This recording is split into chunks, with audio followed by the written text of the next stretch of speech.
뭐 확인 눌러주시면 좋을 것 같고요. 우리 저기 네 시작하겠습니다. 뭐 각자 발언하고 싶으신 거 조금 이렇게 중복되지 않게 조금 명확하게 말해주시면 아마 다 들리실 것 같아요. 일단 지난주 강의를 다 어떠신가요? 좀 완강을 했다고 볼 수 있겠죠, 우리 직업생분들.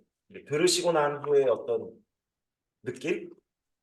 짧게 간단 브리핑, 뭐 몇십 초씩 뭐 해주신다면 시계 방향으로 할까요? 네. 들으셨는데 어떤? 네네네.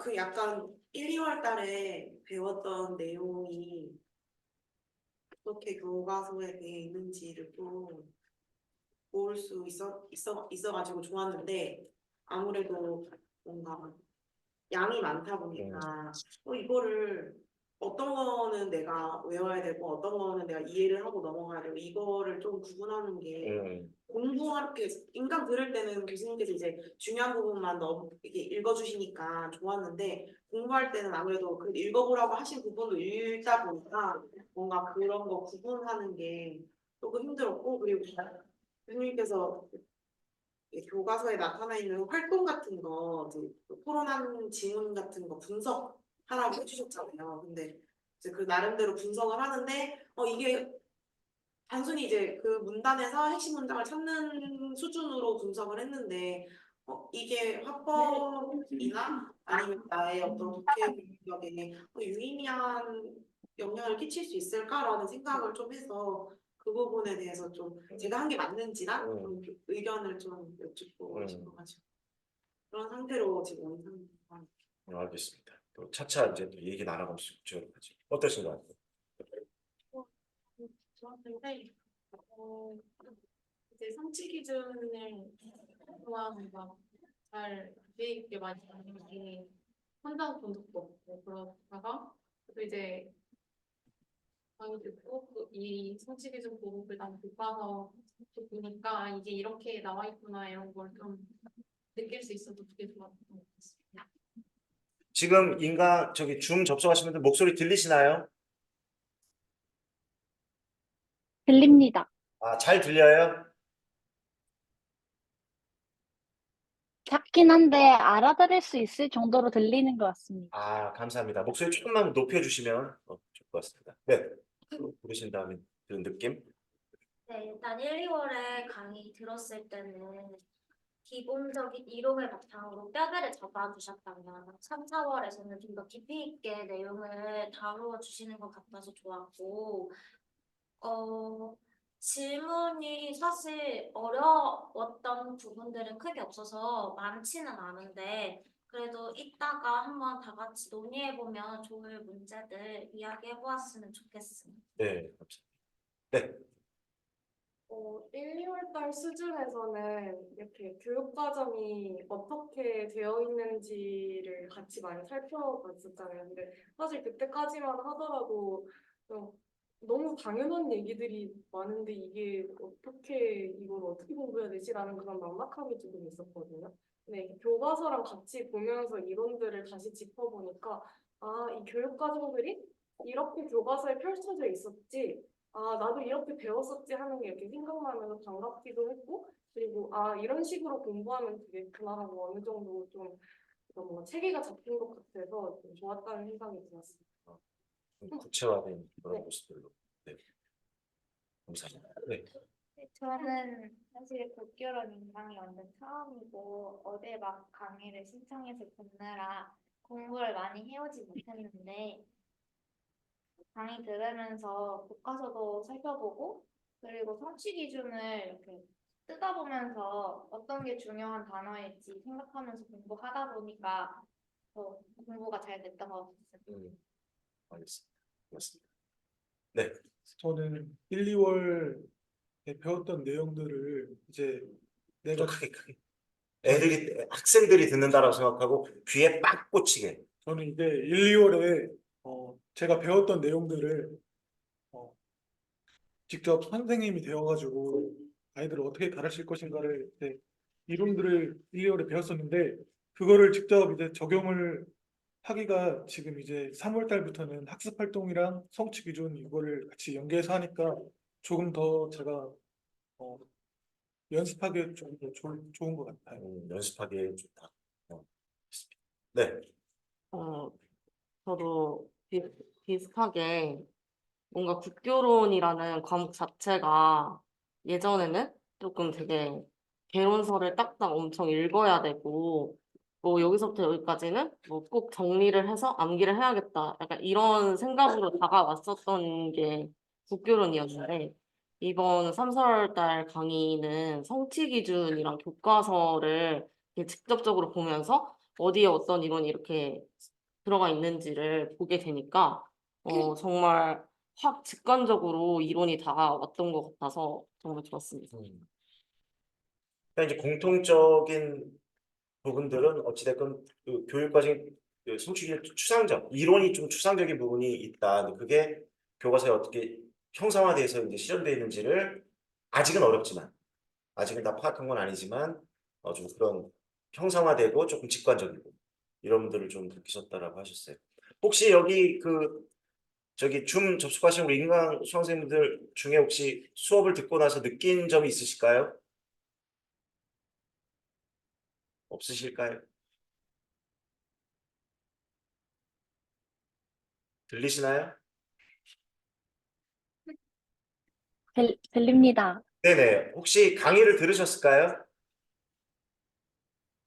문학 줌인 줄 알고 들어왔습니다. 아, 문학 주민 줄 알고 오셨어요? 아, 그냥 계셔도 괜찮아요? 네. 네, 국교로는 계시다가 아직 강의를 안 들어서. 그래도 우리가 뭐 국교론 저 합법 지금 교육과정의 교과서 저기 수업을 저기 듣고 오셨거든요, 선생님들이. 네. 그냥 계셔도 돼요. 어차피 물론 뭐 가셔도 되고 들어오셔도 되는데 괜찮습니다. 그냥 듣고 계셔도. 네. 네.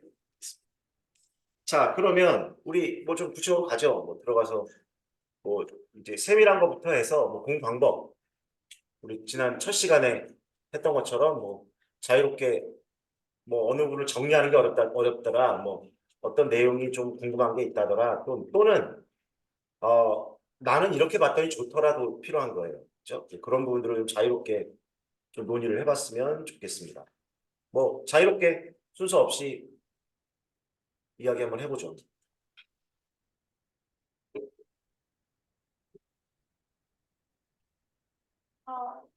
네, 별거 아닐 수 네, 있는데 교수님께서 숙제로 내주신 2012 교육과정 네네네, 정리를 해봤거든요. 네, 제가 작년이나 약간 습관적으로 가지고 있는 게 교과서나 교재에 있는 어떤 걸 내가 마음대로 바꿨을 때 빼먹는 게 있지 않을까라는 기억이 되게 많았던 사람이었는데 요즘 공부하면서는 그냥 내 언어로 바꿔서 내가 기억하게끔 가져가자라고 하는 마음을 많이 갖고 있거든요.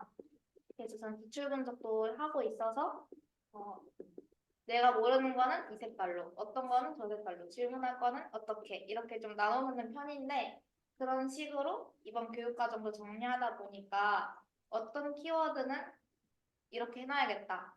내가 모르는 좀 이건 암기하고 싶다, 자주 보고 싶다 하는 거는 또 다른 색깔로 이렇게 표시를 해놓으니까 한눈에 보기 딱 좋더라고요. 그래서 그런 방법으로 정리해보니까 좋았어서 말하고 싶었습니다.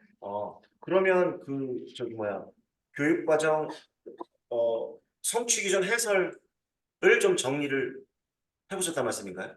그 결과물 이따 검사 갖고 오셨어요? 패드는 도장을 못 찍는데 제가 패드에 사인해드릴 원래는 종이로 해오면 도장을 찍는데 여기다 못 찍으니까 그런 경우에는 거기에 뭐 펜 같은 거로 사인 일단 숙제 검사라면 좀 그런데 어쨌든 과제 한 내용에 대해서 피드백은 개별적으로 갖고 오시면 해드리도록 그렇게 할게요. 방금 해주신 중요한 말씀 중에 하나가 뭐냐면 제가 여기 자료에 원래는 성취 기준이 전부 줄글로 되어 있습니다. 성취 기준이 한 문장으로 되어 있고 나머지 부분이 줄글로 되어 있어요. 그 줄글로 되어 있는 부분을 제가 제목을 붙이고 내용을 정리했습니다. 보이시죠? 우리 자료 1쪽에 보면 보이시죠? 맨 중학교 거 맨 왼쪽은 성취 기준을 그대로 밝힌 거고 세로로 쭉 내려가면 그다음에 오른쪽은 성취 기준 해설이라고 이름이 붙어 있고 제목이 붙어 있고 내용을 정리해 놨어요. 근데 제 언어로 해놓은 거예요. 제가 제목을 붙이고 내용을 정리했다. 이 작업을 화법 부분을 정리를 했으면 좋겠다라고 아마 수업 시간에 또 말씀을 드렸을 겁니다. 이거는 오늘 다 못했어도 괜찮으니까 돌아가서 여러분이 과제로 삼으셔야 돼요. 아, 내가 성취기준 해설은 대신에 원본이 있어야 됩니다. 성취기준 그 교육과정 원본. 지금 여기는 원본이 아니고 제가 정리한 본이에요. 그럼 원본은 교육과정 평가원에 있어요. 따로 책자를 사실 필요 없이 교육과정 평가원에 들어가면 그 2012 개정교육과정, 2015 개정교육과정, 2022 개정교육과정이 한글로 업로드되어 있습니다. 뭐 PDF도 있고요. 그걸 다운받으시면 돼요. 그걸 가지고 내용을 정리를 해보시는 것도 하나의 과제다. 두 가지 이유예요. 하나는 줄글로 되어 있는 성취 기준을 정리했을 때 그 내용을 내 걸로 만들 수 있고, 그죠? 또 독해력도 역시 또 분석력을 키우는 데도 도움이 됩니다. 그 다음에 애정도 생기고. 그래서 그 과제는 당장 다는 아니어도 좋으니까 제 인강 수업이 이제 진행됨에 따라 그거에 맞게 해당 성취 기준을 한번 정리해 보시면 좋겠다라는 말씀을 꼭 일단 드리겠습니다. 네, 좋은 말씀 감사합니다. 네. 이거 관련해서 질문이 네. 있는데 저도 이제 교수님이 성취 기준 분석해보라고 해서 분석을 해봤는데 성취 기준의 해설 자체가 좀 추가된 불필요한 말이 별로 없어서 어찌 보면 이 그냥 전체적인 윤곽으로 봤을 때는 성취 기준 해설이 이만큼이라고 하면 제가 제목을 붙이고 분석을 한 게 거의 비슷할 정도라고 해서 요약이 그냥 어미만 좀 뺀 듯한 느낌이 되는 것도 있고 그다음에 안 보고 제 걸 한 다음에 이제 교수님 거랑 비교를 해봤는데 좀 너무 유사한 부분이 많더라고요. 그런 거는 상관이 없는 걸까요? 좀 요약이라고 하면 요약이 아니라 그래서 정리라고 하는 거예요. 정리. 정리. 그러니까 이게 줄글 되어서 나에게 가독되는 성질하고 그럼 내가 읽으니까 어찌됐건 줄글을 읽어야 정리가 되니까 이걸 그래서 요약이라고 부르지 않고 정리라고 부른다.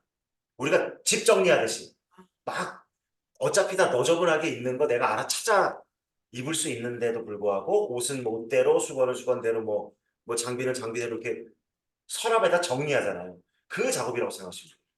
두 번째는 정리를 했는데 어차피 뭐라 그래 핵심 내용이 성취 기준에 줄글로 돼 있기 때문에 사족이 별로 없기 때문에 정리를 해봤더니 내가랑 한 거랑 비슷하다. 비슷하면 그냥 돼 있는 걸 읽는 게 효율적이지 않을까라는 생각을 할 수 있어요. 근데 그걸 내 손으로 한번 해본 거하고 누군가 정리해 놓은 걸 본 거하고는 또 차이가 좀 생긴다. 그런데 이 성취 기준 해설의 양이 어마어마하다면 막 책 한 권이라면 그러면 내가 해놓은 걸 보는 게 남이 해놓은 거. 근데 이거 얼마 안 되거든요. 양이 얼마 안 되기 때문에 내 손으로 정리를 하면 애정이 생긴다. 뭔가 이 이론이 분명히 개론서에 있던 건데 이게 뭐라 그래 내가 만든 거야. 이 사람하고 똑같은 제품을 만들었어도 그럼 이런 거 있잖아요. 그런 식이라면 우리가 도자기 만들러 갈 필요가 없는 거야. 왜? 아니 나보다 더 잘 만든 전문가들이 다 그럼 난 도자기 왜 빚으러 가? 예를 들어서 뭐 체험 도자기 체험을 한다든가 어디 가서 내가 뭐 일주일에 한 번씩 가서 뭘 배운다. 이해되시나요? 그럼 내가 내 손으로 직접 진흙을 만지면서 뭔가 물 조절을 하고 물레를 조절하고 결과물은 똑같아. 이런 컵이야. 그렇더라도 어떨까요? 그 느낌이. 그걸 느껴보라는 거죠.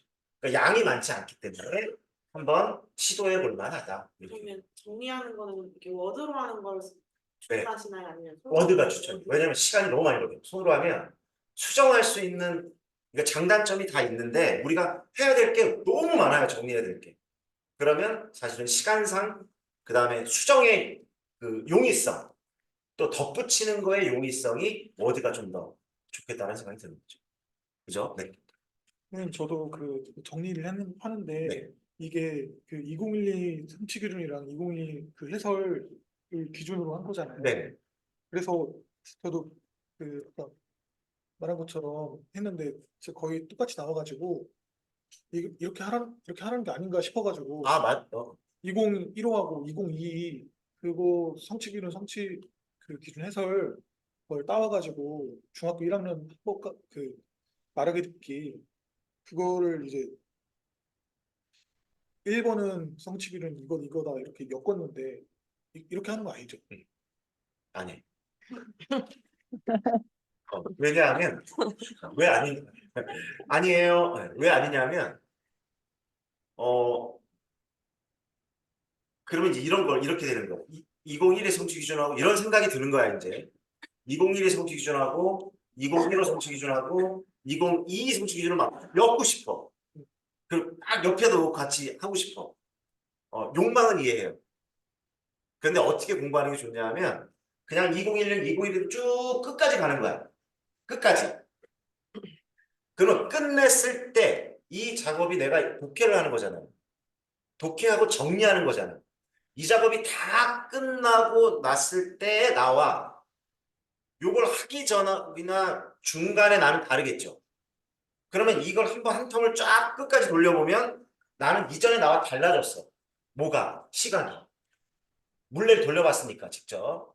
그런 다음에 같은 작업을 2015를 가지고 또 쭉 해보는 거야. 그러면 어떤 일이 벌어지냐면 2012에서 했던 기억과 경험, 2012라는 도자기를 만들 때의 환경과 상황의 경험을 갖고 있는 상태에서 2015를 하잖아요. 응? 그러면 그게 또 끝까지 쭉 정리가 돼.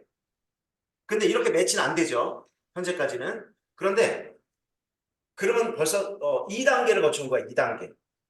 0단계는 뭐냐면 아무것도 안 하던 단계. 그다음에 1단계는 2012를 쭉 끝까지 한번 그냥 밀어붙인 거야. 알든 모르든. 그러면 그게 흔적이 남아. 내가 물레를 돌렸으니까. 그 다음에 2단계로 가서 2015를 쭉 흔적을 남겨서 정리를 하다 보면 2015를 할 때쯤 되면 그것도 이제 하기 시킬 거예요. 쯤 되면 이전에 했던 경험이 이전에 물레를 돌려봤던 그러면 처음 돌린 거 아닙니까? 이해돼요? 그런데 2015로 또 한 번 정리를 하다 보면 2012를 할 때의 기억이 납니다. 그럼 흔적이 달라지는 거야. 이게 스키마가 달라지는 거라. 그럼 끝났어. 2015가 끝났어. 일단. 2022는 일단 좀 두고라도. 그러면 이제 어떻게 되냐면 결과물이 두 개가 나온 거예요. 하나는 2012, 하나는 2015. 그러면 얘를 이제 그 다음에 한번 매치를 해보는 거야. 아, 얘는 얘랑 비슷한 거구나. 아, 얘는 똑같네. 얘는 표시만 바꿨네. 없던 것도 하나 들어갔네. 라고 바로 눈으로 확인이 된다. 왜? 내가 만들었기 때문에. 이해되세요? 그러면 이거를 한 번 보고 말 게 아니야. 내가 정리하기 전에 한 번 보고, 정리할 때 여러 번 보고, 끝났어, 정리가. 그럼 안 볼 거 아니죠? 그럼 이제 어떤 거냐면 이렇게 정리된 표로 보는 거야. 세로 쪽으로는 성취 기준, 그 오른쪽으로는 해설.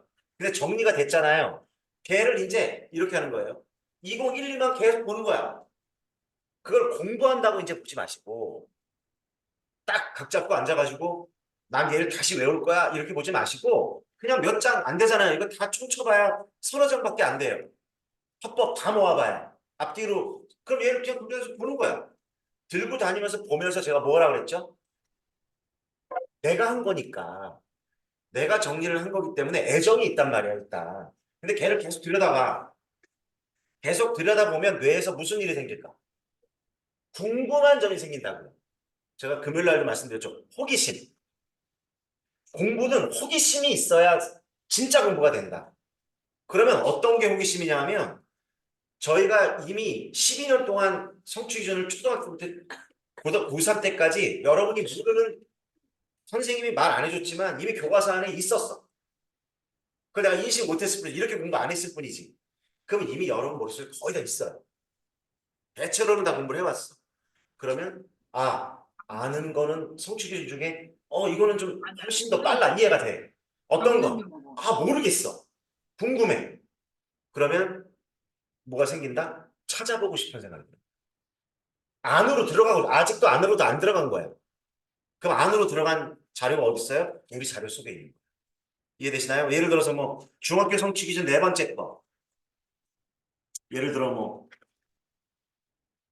담화에 나타난 설득의 전략을 파악하고 평가한다. 이게 지금 성취 기준이고 해설을 내가 정리했으니까 그 안에 이거는 주로 광고나 이 텔레비전 이런 데에서 나타나는 설득이 어떤 건지 알아보라는 거구나까지 정리가 된 거야. 그리고 안으로는 아직 안 들어갔잖아요. 물론 들어갔을 수도 있어요. 수업을 들었으면. 그런데 수업을 들었다. 정리까지 했다. 네 번째 성취 기준을 봤다. 그런데 떠오르는 게 뭘까? 뭐가 떠오를까? 근데 안 떠오를 수도 있고 떠오를 수도 있고. 오케이? 그럼 어때요? 가서 보자. 들어가서 한번 안에 어떤 이론이 들어있고 어떤 제시문이 들어있고 광고라면 어떤 광고에 구체적인 예가 들어있는지 한번 나 살펴볼래. 그 다음에 그 광고를 어떻게 학습활동으로 만들었는지 보고 싶어가 돼야 된다고요. 보고 싶다. 그게 사랑이라는 거예요. 여러분 성취기준 해설 이 교육과정 교과서를 사랑할 수 있나요? 사랑해야 공부가 시작되는 거예요. 내가 저 남자가 저 여자가 알고 싶어야 되는 거 아니야. 만나고 싶어. 보고 싶어. 가 없으면 사랑하는 게 아니야. 그러면 저 남자도 나한테 마음을 안 줘요. 저 여자나 남자는 나랑 이제 무관하게 되는 거야. 똑같아. 이게. 그렇게 자꾸 관심이 생기고 호기심이 생기고 알고 싶고 자꾸 가서 보고 싶고 이해하고 싶고 이게 공부는 그렇게 하는 게 아니야. 임용 공부는 달달달 외우는 거지. 무슨 사랑을 해? 무슨 화법을 사랑을 해? 무슨 성취주는 사랑을 교과서를 왜 사랑해? 근데 이미 그 마음 자세가 문제가 뭐냐면 우리는 교과의 전문가이고 전문가뿐만 아니라 그걸 사랑하는 사람이 되어야 아이들한테 가서 그 사랑을 전하는 우리가 전도사란 말이야. 선생님 혹시 아니에요. 그게 아니라 전도하는 이게 전해주는 사람이 될 거라는 말이죠. 이해되시나요? 그렇게 되면 어떤 일이 벌어지냐? 그 다음 일. 그 다음에 벌어질 일이 뭐냐면 계속 그렇게 양쪽으로 있다 보면 2012와 2015를 계속 있다 보면 어떤 일이 발생하냐면 얘랑 유사하구나. 얘랑 2012 교육과정 4번하고 2015 교육과정 6번째하고 이거 유사한 거구나. 그러면 자꾸 보다 보면 어떻게 돼요? 그냥 나중에 번호만 써놓으면 되지 않나요? 2012 4번 성취 기준에다가 옆에다가 숫자로 2015 6 그것만 써놓으면 되지 않나요? 그러면 내가 2015 4번 볼 때 4번도 보고 나중에 2015 볼 때 2015 6번도 한번 찾아가서 그렇게 하면 되는 거지. 안 그렇게 되면 이제 어떤 일이 벌어지냐면 나중에 이제 더 복잡해지는 게 성취 기준은 그래 묶었다 이거야. 정리할 때. 그러면 그 안에 있는 이만큼씩 내용을 어떻게 할까요? 4번에 들어있는 내용이 이만큼 있을 거 아닙니까? 이 교재에 몇십 장. 2015도 몇십 장. 그럼 어떻게 할 거예요? 다 분할해서 나중에 끼워 넣을 건가요? 그게 더 비효율적이야. 그냥 번호만 딱 2012 4번과 2015 6번이 이런 게 예를 들면 우리 2012 6번이 토론입니다. 2012 6번이 토론이에요. 그럼 2015도 나중에 정리하다 보면 토론이 있겠죠? 그러면 유사한 점도 있고 이렇게 정리를 해놓으면 이거는 내용 정리라기보다는 성취 기준 정리를 말하는 거예요. 지금 성취 기준이니까. 그럼 2015에 뭐 7번하고 연결돼 있구나. 얘도 토론이고 얘도 토론이구나. 그럼 얘 조그맣게 써놓고 얘 보고 안에 있는 내용 들어가서 쭉 훑어본 다음에 2015로 가서 그쪽에 토론에 있는 거를 성취 기준 해설을 보고 비교. 그 다음에 이제 그냥 눈으로 비교가 되는 거지. 그 다음에 2015 자료로 들어간 거예요. 이렇게 이게 안 될 것 같은데 그러니까 우리들은 자꾸 토론은 토론끼리 막 묶어 놓으면 보기가 굉장히 편리할 것 같다는 생각이 처음 공부할 때는 들어요. 근데 단독으로 각각 놔두고 찾아만 들어가면 돼. 그게 훨씬 왜 그게 좋으냐 하면 이게 있어요. 이게 내가 해본 거야. 경험 얘기하는 거예요. 2015 6번하고 2012 6번하고 2015 토론이에요. 그러면 얘가 붙여놓으면 자료를 붙여놓으면 얘만 봐요. 붙여놓은 것만. 근데 또 따로 떼놓으면 2012의 토론 6번 토론을 보다가 보면 위쪽에는 토의가 있네. 즉 5번이 토의잖아요. 예를 들어서. 그 다음에 7번은 공감하며 듣기네. 이러면 바로 들어가기 전에 잠시 어떤 일도 할 수 있냐면 근데 공감적 듣기 나는 지금 토론을 할 건데 나 공감적 듣기 공부했었는데 나 공감적 듣기의 종류에 대해서 기억하고 있나? 그러니까 핵심은 토론인데 내 상호작용을 약간 확장시키는 거야. 지금 안 봐도 좋아. 근데 그렇지. 가마 유형에는 토의도 있고 그 다음에 공간적 듣기도 있었지. 이렇게 시선이 약간 확대되면서 또 한 번 보게 되는 결과가 된다. 그 다음에 이걸 보고 안에 있는 자료로 들어갈 거 아니에요. 자료로 들어가는 것도 우리가 넘길 수밖에 없어. 손으로. 맞죠? 손으로 넘겨가면서 보다 보면 우연이야 이건. 그러면 어떻게 돼요? 3번 쪽에 먼저 손이 갈 수도 있어. 이렇게 넘기다가 3번은 이거였지. 내가 찾아 들어가려는 목표는 우리 그런 거 있잖아요. 나는 지금 여기서 끝나고 집에 가야 돼. 이게 목표야. 집에 안 가면 큰일 나. 맞죠? 근데 가는 와중에 갈 건데 와중에 내가 필요한 거 편의점에서 나 편의점 이거 사야 됐었는데 살 수도 있고. 맞나요? 잠깐 어디 가게 들려서 둘러볼 수도 있고. 그냥 집에 간다 그러니까 아무것도 안 보고 이렇게 하고 집만 가는 사람은 없잖아요. 하늘도 한번 올려다볼 수도 있고. 이 작업을 해야 되기 때문에 붙이는 일을 하지 말자. 자료 쓸어 모아가지고 한데 모으는 작업들은 지양한다. 찾아가면 되니까. 근데 찾아가는 동안 목표를 찾아가는 동안 여러 가지 모험적 일들. 그러니까 이거는 정해진 게 아니야. 목표는 정해진 건데 거기까지 가는 와중에 만나게 될 그런 것도 기대가 되는 거예요. 이해되시나요? 이게 제가 다 했던 거예요. 저도 이 공부를 하면서 그 과정을 겪었어요. 그러다 보니까 이게 막 호기심은 호기심대로 늘어나고 반복적으로 더 자꾸 보게 되니까 머릿속에 이 촉수가 이렇게 떠올라. 있어, 이렇게. 중심 목표는 토론인데 그러면 나 토론한 다음에 공감적 듣기 다시 한번 봐야지. 토의도 다시 한번 돌아가서 봐야지. 라고 하는 촉수들이 살아있게 됩니다. 그래서 그렇게 이해를 좀 해주시면 좋을 것 같습니다. 이해되셨죠? 네. 또 질문? 네. 자유롭게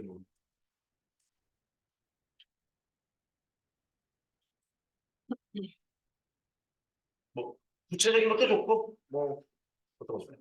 네. 지역적 학습 네네. 네.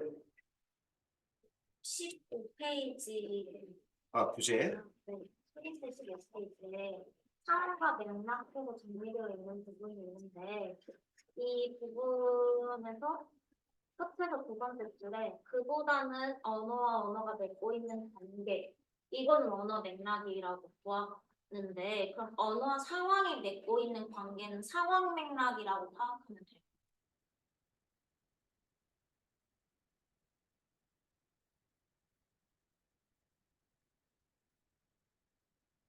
지금 15쪽 3번 상황과 맥락이죠?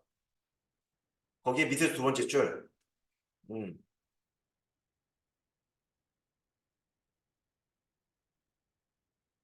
뭐라고 다른 분들 한번 보세요. 뭐라고 볼 수 있을까?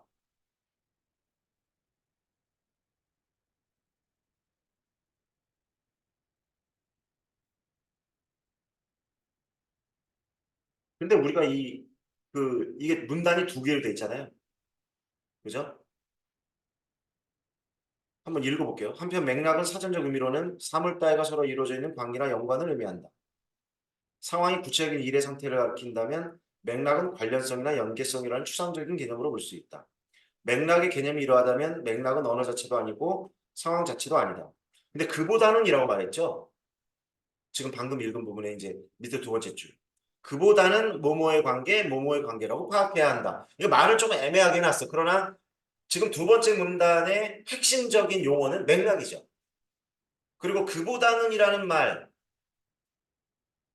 맥락이 개념이 이라다 맥락은 언어 자체도 아니고 상황 자체도 아니다. 그보다는 이라는 말은 이런 말보다는 그러니까 맥락이라는 말이 계속 연장인 것 같아요. 맥락의 연장, 연속성상.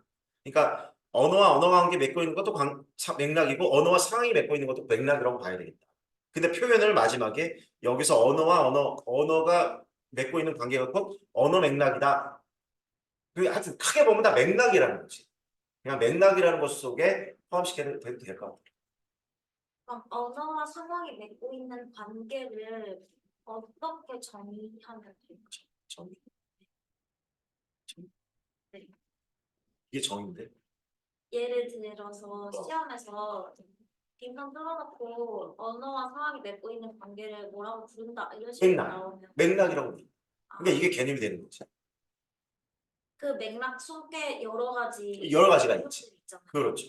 그러면은 제가 생각했을 때는 언어와 상황이 맺고 있는 관계는 상황적 맥락이라고 생각을 했거든요. 그렇게 지역적으로 생각하면은 그냥 맥락이라고 해도 될 거예요. 그냥 맥락. 여기서 지금 의도하는 바는 이 지문에서 의도하는 바는 맥락에 대한 설명. 맥락이라는 건 정말 단순하지가 않거든. 몇 가지 뭐 종류로 나누 우리 굉장히 많긴 하지만 여기서는 그냥 크게 맥락. 그러니까 상황이라는 건 쉽게 말하면 뭐라 그래요 우리가 시간 공간. 그래서 그 장면이라는 말 쓰잖아. 어떤 장면. 근데 이것도 구별이 잘 안 돼. 그리고 우리가 알지만 실제로 추상적인 용어이기 때문에 학자들이 그냥 또 상황 맥락이라는 말을 붙이기도 해. 상황 맥락이라 그냥 두 개의 단어를 엮어버리기도 한다고요. 그러니까 이게 명확한 개념이 아닌 거야. 그래서 이때는 그냥 맥락이라는 걸로 엮으면 여기서 말하는 의도는 크게 막 이것과 저것이 관련돼 있다라는 거야. 서로 그물망처럼 서로 이 일은 이쪽 그물의 일과 연결돼 있다. 연결. 이걸 크게 맥락이라고 여기서 본 거고 상황은 주어진 것. 9시 30분. 강의실. 이런 장면. 그죠? 시간과 공간이 교식되는 그 장면을 여기서는 그렇게 구별하는 걸로 봐야 된다. 근데 지금 방금 한 질문이 이런 거예요. 맥락에도 종류가 여러 개가 있습니다.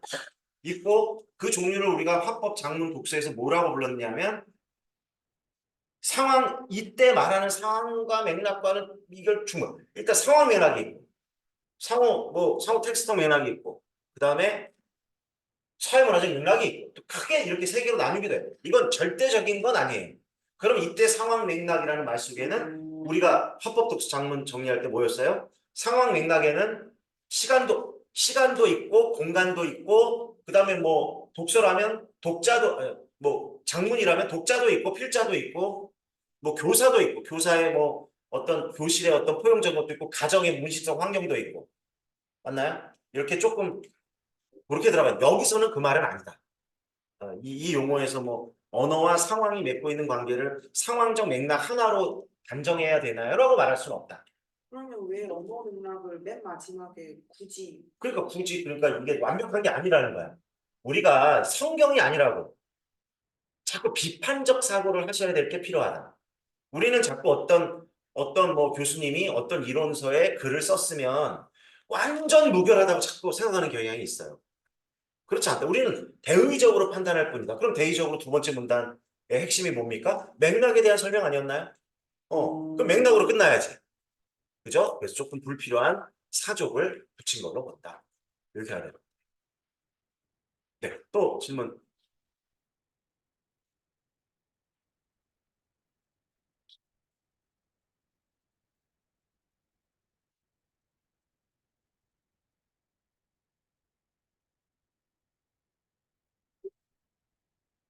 그것도 조금 분석적인 면인데 질문 드릴 수 있는데 그 교수님께서 그 학습 활동에 있는 지문 같은 거 이렇게 분석했으면 좋겠다. 그게 이제 그렇게 책을 따로 문제집을 사서 푸는 것보다 그냥 여기에 나와 있는 거를 분석하는 게 훨씬 낫다고 얘기를 해주셔가지고 좀 시간을 써서 분석을 했는데 근데 아무래도 이제 학생을 대상으로 한 학습 활동이다 보니까 난이도 자체가 좀 쉽다고 느껴졌거든요. 그 안에서 핵심 문장을 찾고 근거를 찾고 그리고 예를 들어 뭐 강연이라고 치면 이 문장은 청중들의 흥미를 당기기 위한 문장이고 이 문장은 자기를 소개하기 하는 문장이 이런 식으로 하는 게 좀 명확해 보였거든요. 숨어 있다기보다는. 네, 그래서 시간도 좀 덜 하기도 하고 고민 자체도 조금 가볍게 하면서 했던 것 같아요. 좀 가벼운 마음으로. 네. 근데 이렇게 하는 게 좀 저한테 좀 유의미한 도움이 될까 싶어가지고 좀 하면서 고민이 돼가지고 막 화자는 뭐 누구고 제 의미대로 뭐 청자는 누구고 뭐 유형은 뭐고 뭐 내용과 목적도 따로 적고를 했는데 조금 뭐 이런 편서들 좀 유치하다고 해야 되나 스스로가 좀 그러니까 그런 생각이 좀 들었는데 괜찮은 걸까요? 왜냐면 개론서를 막 제가 이론을 정리하고 이런 회를 한 2달을 했다가 구성주의 막 이렇게 하다가 이렇게 하니까 조금 좀 라이트한 느낌이 막 들어가지고 일단은 여러 가지로 볼 수 있는데 이런 것 같아요. 이 그 교재 안에 들어있는 우리 교재 안에 들어있는 학습 활동의 수준이 당연히 중학교 이거 중학교 아이가 중학교 수준이지. 그러니까 쉬운 건 맞아요. 그런데 끝까지 그렇다고 생각하면 안 돼. 지금 시작했잖아, 시작. 정말 중학교 한 1학년, 2학년 애들이 읽을 뻘밭한 얘기지만 예를 들어 국어 원투로 들어갔다. 그 다음에 심화 화법 작문으로 들어갔다. 심화 독서로 들어갔다. 이러면 이거는 또 달라지거든. 그러니까 처음 느낄 수 있는 느낌일 수 있다. 그 다음에 당연히 우리가 수준이 당연히 그럼 뭐 높겠죠. 그러니까 그런 것도 이렇게 판별해 보면 좋을 것 같아요. 그게 1번이고 2번은 뭐냐면 학습활동에 들어있는 예시문 자체의 수준도 그렇게 판단해 보면 되는 거야. 맞잖아. 이건 너무 쉬워. 근데 하다 보면 어때요? 야, 이거 구덕 1학년이 보는 건데, 헷갈리네. 이럴 수도 있잖아. 그 판단을 내려보시고, 2번째는 내가 성취 기준을 정리했고, 할 거고, 그 안에 들어있는 관련 이론들. 그러니까 이렇게 보시면 돼요. 저 여기다가, 여기 칠판에다 한번 써볼게요. 칠판이 아니지. 이 보드에.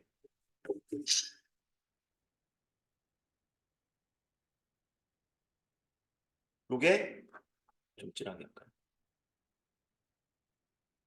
요게 성취 기준. 글씨는 저 원래 잘 써요. 근데 이게 지금 패드가 지금 이래가지고 그랬습니다. 원래 잘 씁니다. 원래. 이게 이 크기로 보면 크기 보세요.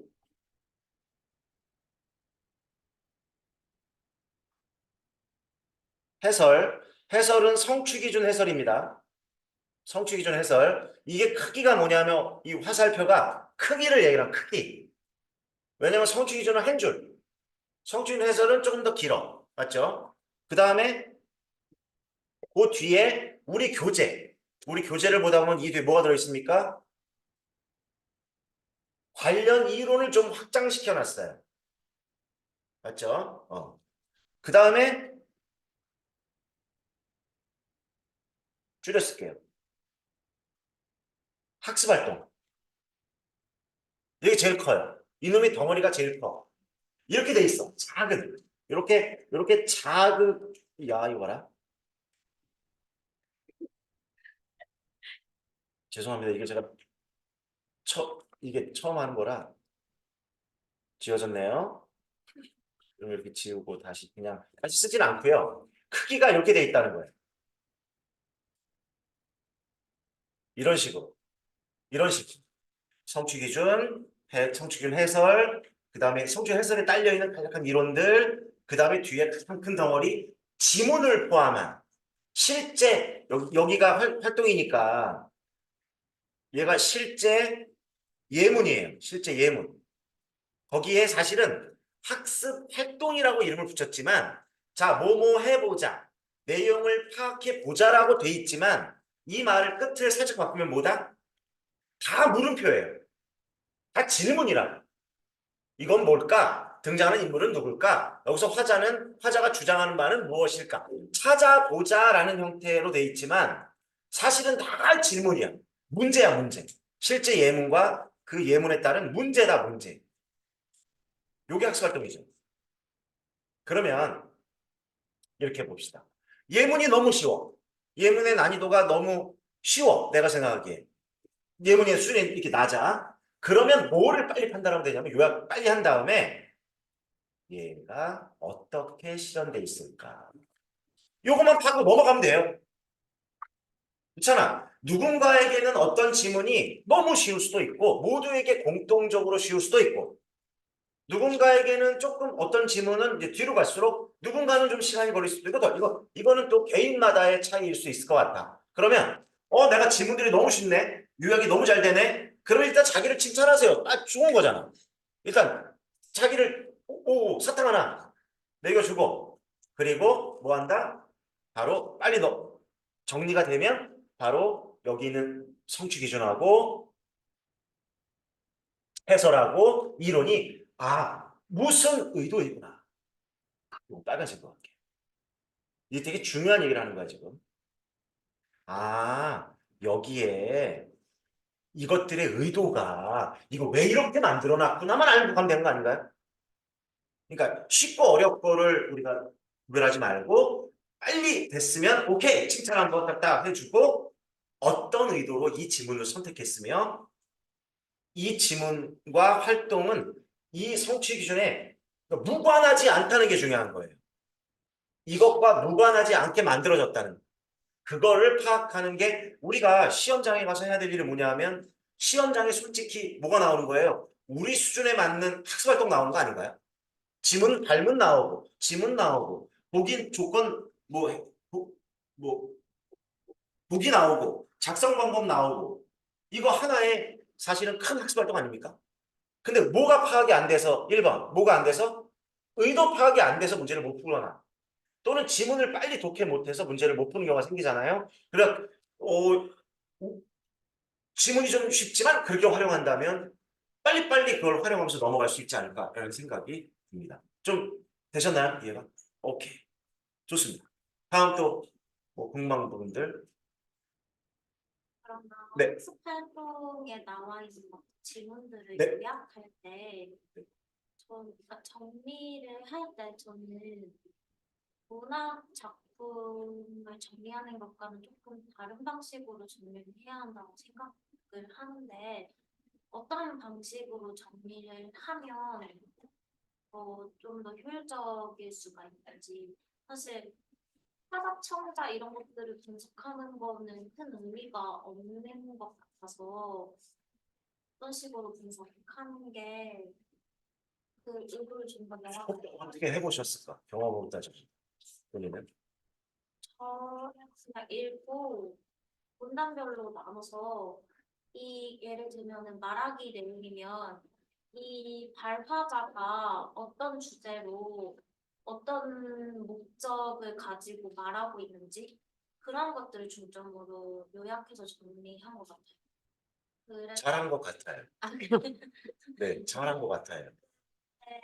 그게 이제 그 지문이 어떻게 바뀌어서 어떤 문제에 적용될지 모르잖아요. 그러니까 예를 들면은 지금 여기서는 뭐 토론 관련한 지문으로 나왔다라고 하면은 이 토론이 뭐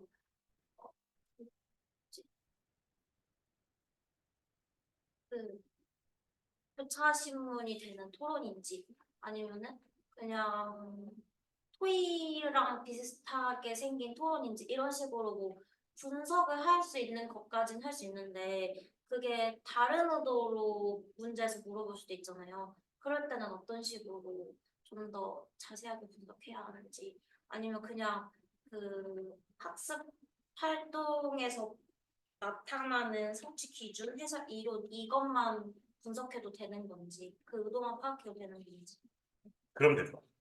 좀 더 구체적으로 안 나가도 돼요. 그럼 될 거. 그렇게 하고 있죠? 근데 이제 하면 되지 뭐 이제. 그것도 사실 어렵고 맞아요.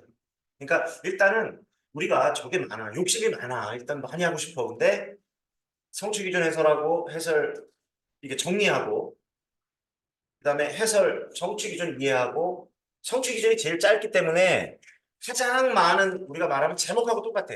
이 한 줄 안에 너무 많은 걸 넣어놨어. 맞죠? 이거 궁금해야 되죠. 그러면 해설에 조금 풀어놓은 거야. 제가 여기서 화살표를 이렇게 친 거예요. 얘는 너무 짧아서 이거 하나 가지고는 다 뭔지를 모르겠어. 맞죠? 근데 해설에 들어가면 얘를 조금 더 풀어놨잖아. 얘가 해설이니까. 그러면 그러네. 그런데 이것 갖고도 충분하지가 않으니까 제가 이 자료 속에 얘를 조금 더 넓게 그러면 해설로도 해결 안 되는 걸 그 뒤에 들어있는 이제 이론적 글로 뭐 확인하고 얘가 실제 어떻게 지문으로 펼쳐져 있는지만 확인하고 가도 일단 충분하다라는 거죠. 그죠? 네. 네. 이건 조금 지역적인 질문인데 네. 프린트 57페이지 학습할 2번에 그 승윤의 반응하면서 나와 있는 그 지문이었는데 네네. 이거를 제가 그 답지를 보니까 포럼 네네네. 있더라고요. 네. 아무리 생각해도 포럼 그래요. 교과서도 틀릴 수가 있어요. 교수님께서 회의가 맞아요. 회의라고 말했어요. 아 그래요? 그래요? 네. 네. 괜찮아. 그럴 수 있어요. 이렇게 빨리 듣다 보면 또 넘어갈 수도 있으니까. 그리고 이 교과서에는 원래는 포럼이라고 돼 있어요. 원래 이 교과서가 교학사 남미영 선생 교학사 교과서를 참고한 건데 그 안에 교사용 지도서의 답안으로 포럼이라고 돼 있어. 그러니까 얘네들도 실수를 한다고. 그렇게 보시면 됩니다. 그렇죠? 네. 또 공부하시면서 느꼈던 거, 구체적인 것도 좋고,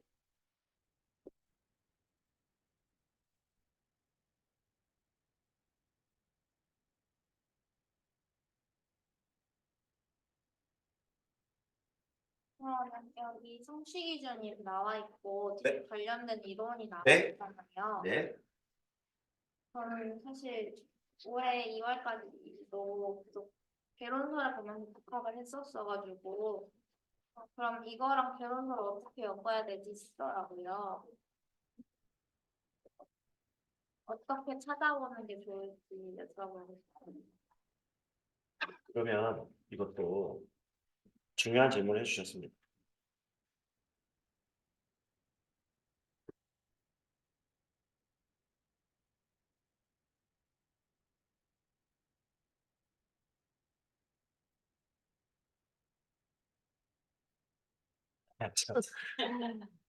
이거 진짜 저러다 보니 사삭스럽네.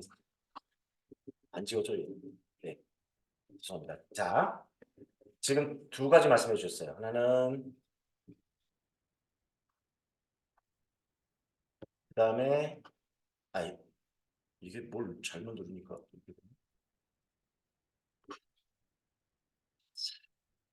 아직 좀 익숙하지 않아서 죄송합니다. 우리가 다 뭔가 안 하던 거 하다 보면 제가 밝게 죄송해요. 지금 개론서 그다음에 우리가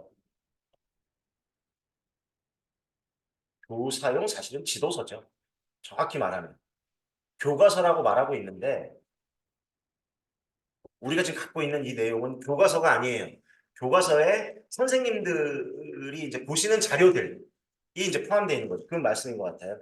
요 안에는 이제 약간 논문 자료 비슷하게 개론서 자료, 논문 자료 비슷하게 들어있어요. 요걸 말씀하시는 것 같아요. 그러니까 이렇게 일단 이해할게요. 이 개론서에 있는 것과 교과서에 있는 자료가 동일한 경우가 있습니다. 예를 들어 토론 같은 거. 그런데 이 두 개의 자료가 1번, 2번 개론서와 교사용 지도서의 자료가 공유하고 있는 지점도 있고 이걸 잘 이해하셔야 돼요. 특성을.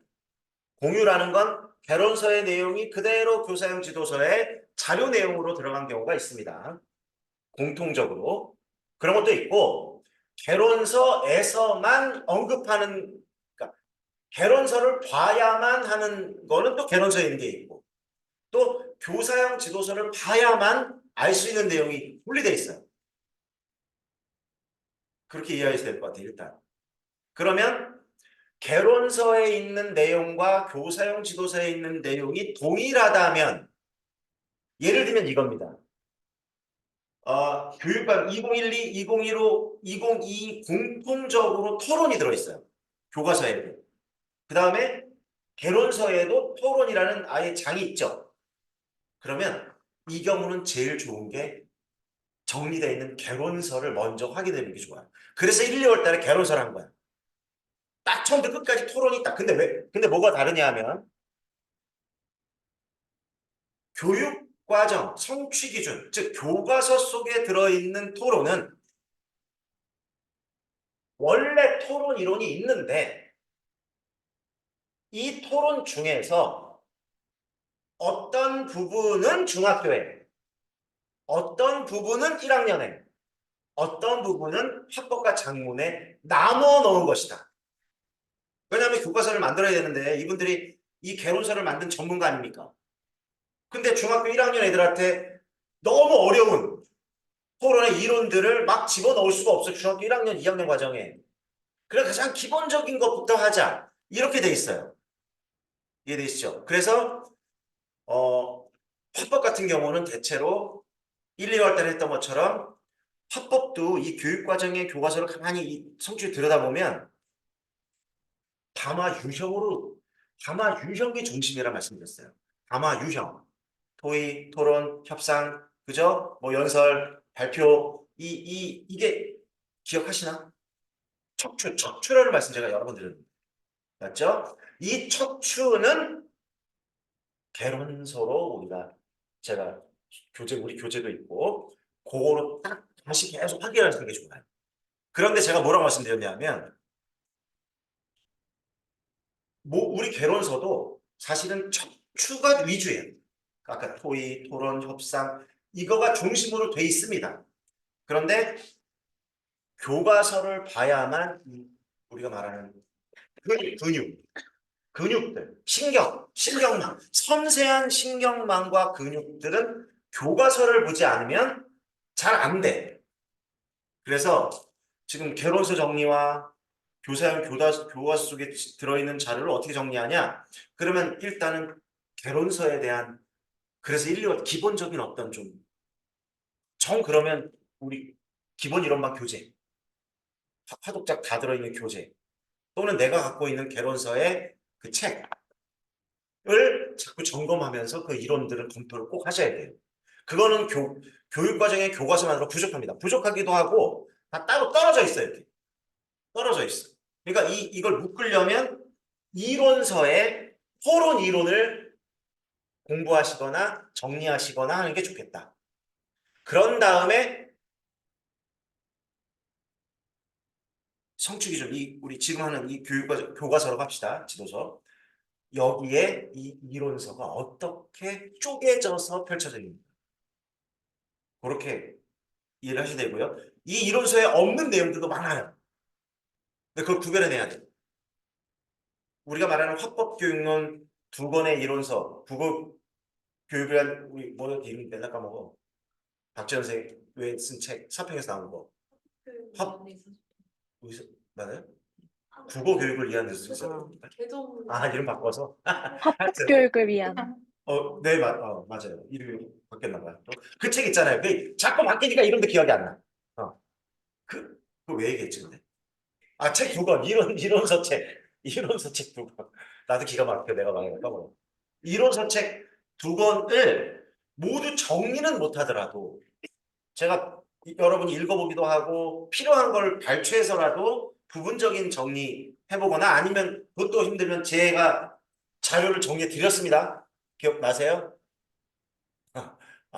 네. 네. 들으시면 아시죠? 그게 이론이에요, 이론. 화법, 토론, 토의. 그거를 다시 확인하시고, 그 다음에 토론에 찾아 들어가시면, 이렇게 풀어놨구나. 정도만 아마 이해하시면 되고, 그 이론서에 없는 내용들은 필요한 것들을 우리 지금 이 교재, 화법 교육과정 교과서를 통해서 정리를 좀 해보시는 게 어떨까라는 생각이 좀 들고요. 일단 좀 집중하셔야 될 건, 집중하셔야 될 건 뭐냐면, 이론들이 어떻게 학습활동 제시문 그다음에 학습활동 1, 학습활동 2, 학습활동 3으로 어떻게 실현되어 있는지 그래서 여러분들 학습활동 답을 답을 풀려고 하지는 마시라고요. 그러면 우리가 할 게 너무 많거든. 그러니까 지문은 분석하시되 답을 옆에 놓고 예시답안이 있잖아요. 놓고 바로바로 눈으로 확인하면서 넘어가시라고. 그걸 풀려고는 하지 마시라고. 그러면 시간이 너무 많이 걸려. 나중에 여러분 이거 2주밖에 안 할 거야. 이거 이 한 권짜리를 2주 반 정도 할 거예요. 그러면 책이 바뀌어. 양이 엄청나다고요, 이게. 거의 뭐 몇 쪽이야, 이게. 이것만 해도 몇 쪽입니까? 얘만 해도 거의 한 300쪽, 400쪽 되는 거고, 또 교재, 우리 2015 교재가 거의 400쪽, 거의 800쪽이에요. 이거 못 넘어가, 쭉. 그래서 제시문 분석을, 뭐, 어떤 거는 제시문 분석을 좀 꼼꼼하게 하시고, 다 못해. 어떤 거는 좀 가볍게. 딱딱딱 문단만 나누고 가볍게 빨리빨리 되는 거 있잖아요. 빨리 하시고 예시답안 딱 놓고 요거 답 요거구나. 이런 의도로 문제를 이렇게 만들었구나. 이런 방식으로 조금 가벼운 마음으로 하셔야 돼요. 왜냐하면 이거 한 번 보고 끝날 거 아니거든. 그렇게 좀 가볍게 넘어가면 좋겠다. 다만 의도를 찾으세요. 성취 기준을 왜 이렇게 만들었을까? 왜 이 지문을 선택했을까? 왜 이러한 학습 활동을 만들었을까라는 데에 집중하면서 제시문도 분석하고 예시답안 간단하게 확인하면서 넘어가면 될 것 같다. 네, 또 교수님, 그럼 네. 여기 자료에 있는 뭐 네. 듣기말하고의 성격 이런 거 다 교사용 지도서에 있는 내용이에요? 네, 그렇죠. 네.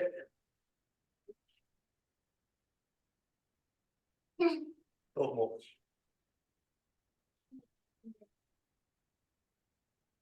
바로 기타적인 질문일 수 있는데 기출을 푼다가 느낀 건데 화법작 같은 경우 완전 단답형이 아닌 이상 뭔가 제 생각을 기술하는 데 있어서 조금 폭넓게 보자면 이 정도 선에서는 답안으로 처리해주지 않을까라는 생각들도 드는 문제들이 있더라고요.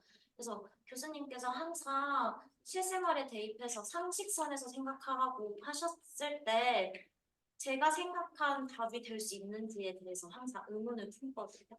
그래서 딱 그 개론서에서 형식적으로 이야기하는 걸 넘어서 상식선에서 이렇게 생각할 수 있겠다라고 하면은 채점자 입장에서는 인정을 해줄 수 있는 답안으로 처리를 할까요? 그럴 수도 있겠죠. 구체적이지 않기 때문에 이것은 우리가 나중에 문제를 풀면서 직접 나오는 예를 들어 보시면 저는 답을 이렇게 했습니다. 근데 이게 맞나요?라고 물어볼 수도 있고 아니면 예시 답안은 이런 거라고 하는데 저는 이런 답안이 나왔습니다. 이렇게 구체적으로 나왔을 때 좀 비교할 수 있을 것 같아요. 예를 들자면, 단편적인 예를 들자면, 뭐, 보도자료를 사용했을 때 장점에 대해서 쓰는 문제라고 한다면,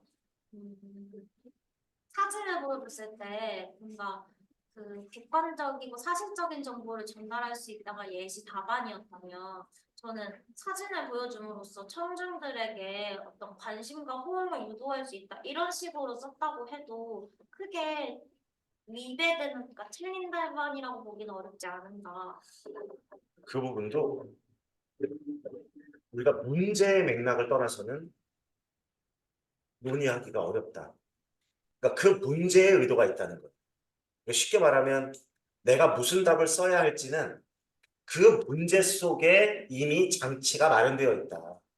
그럼 그 장치에 따라 뭐 객관성을 높일 수 있다도 되고 흥미를 높일 수 있다도 사실은 사진 자료라는 보조자료 발표할 때 보조자료는 그 두 가지가 다 되거든. 그러면 출제자는 이 두 가지를 다 요구하는 답을 요구할 수도 있고 문제에 따라서 그 지문 속에 이쪽으로 가야 할지 이쪽으로 가야 할지 순서도는 그 구체적인 문제 속에 들어있다. 그러니까 문제에 숨어있는 숨은 그림을 찾지 못하면 나는 계속 보편적인 답만 그냥 다 개론서에 나와 있는 첫째, 둘째, 셋째만 쓰려고 하게 되는 거지. 근데 시험에서는 세 개가 있다면 세 개를 모두 쓰라는 문제를 낼 수도 있고 아니면 첫 번째 답으로 가도록 사다리를 하게 만든다. 그 사다리를 내가 문제 안에 있는 사다리를 쫓아가야 첫 번째 답으로 나오는데 나는 그걸 안 쫓아가고 아니 세 가지 정도 나올 수 있지 않아? 그럼 세 가지 중에 뭐 두 번째 거 써도 맞지 않아 이런 형태로는 문제를 내지 않는다는 거. 결국 문제 속에 그 의도가 이거는 우리가 기출을 하나씩 섬세하게 보면서 그런 의문들이 나왔을 때 아마 제가 이렇게 말할 거예요. 그럼 어느 부분을 보시고 그 판단을 내리셨죠? 그럼 이제 그 근거를 대야 돼. 그죠? 근데 틀릴 수 있다고. 그럴 때 제가 이쪽 라인을 탔어야 된다.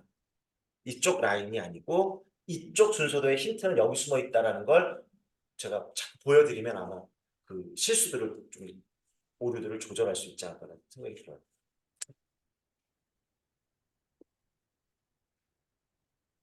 한 텀 좀 돌았는데 좀 1시간 지금 거의 지났습니다. 조금